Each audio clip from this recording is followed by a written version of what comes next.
It's time again for the lowdown. The NRL's Penrith Panthers have a new skipper, and I, for one, did not see this coming. Moylan! He's over to score! That's him! That's the guy. Yes, 24-year-old Matt Moylan is the shock choice to lead the Penny Panthers in this upcoming season, making him the youngest captain in the league for 2016. So, you know, good luck, young fella. Speaking of Penrith, one of their former stars will face them in the opening round of the comp. Former Panther and Rooster Michael Jennings will tackle the Mountain Men for the first time as a Parramatta Eel in round 1. Heading even further west, Perth, the only place west of Penrith, will host its first ever rugby league test when the Kangaroos take on New Zealand at NIB Stadium on October 15. Book now to avoid disappointment. Former Test wicketkeeper Wally Grout and legendary fast bowler Jeff Thompson will be inducted into the Aussie Cricket Hall of Fame tonight. Just how quick was Tomo? Gavin Robertson knows. Yeah, I was 9, 10. 1975, I was in the bob stand and just couldn't see the ball.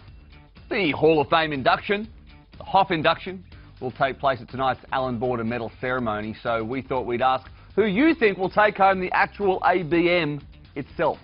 And frankly, I can't believe 32% of you voted for someone other than Steve the Smudge Smith. The Smudge. As a direct result of recent match-fixing allegations, London-based QC Adam Lewis will conduct an independent review, that's the only kind I stand for, into tennis's anti-corruption unit. Oh, that's not going to be pretty. Adam Lewis is in my top 5 QCs, by the way. He's 4. Call me naive, but I just don't want to believe that there's anything shady going on at the Australian Open, especially when there's a couple of cracking quarterfinals going on today between David Ferrer and Andy Murray, as well as Gael Monfils and Milos Raonic. It's all above board. You hear me? Above board. One person already in the semis is Germany's Angelique Kerber, who disposed of two-time champ, the pride of Belarus, Victoria Azarenka, earlier today. Oh, she's done it. The NFL says it will investigate allegations. It'll be an independent review that Broncos quarterback Peyton Manning had human growth hormones delivered to his house. Well, come on, people. He's hardly going to pick him up at the post office now, is he? The time for delivery, 45 minutes. A viral infection has my man Jason Day in doubt for the defence of his Farmers Insurance Open title at Torrey Pines.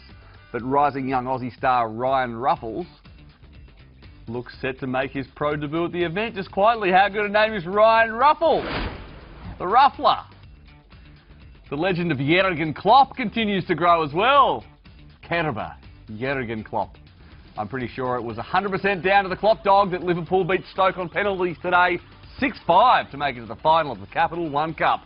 Just saying. On the local international front, if that makes any sense at all, under 23 Ollie Roos have failed to qualify for 2 successive Olympic Games, and Michael Bridges is less than impressed. Tell him why, Bridgie. You're not playing against the best players in the world, the best teams in the world, and you know you're losing out on so much player development. LA Clippers superstar Blake Griffin will be out for several weeks with a broken hand after belting a team staff member. Remember, kids, there's no I in team, but there's 4 in Griffin Hits Equipment Pleb. Equipment Pleb. And finally, what's better than a massive rugby tackle that completely axes an opponent and collects another player as collateral damage? Not much. For more information on these stories and many more, head to sportsfan.com.au. Tomorrow, Gavin Robertson reveals his theory on why Usman Khawaja can't get a run in the Aussie one-day and T20 sides. And Michael Bridges makes it very clear he's not a fan of Manchester United boss Louis van Gaal. I'm not a fan either, but geez, it's a fun name to say.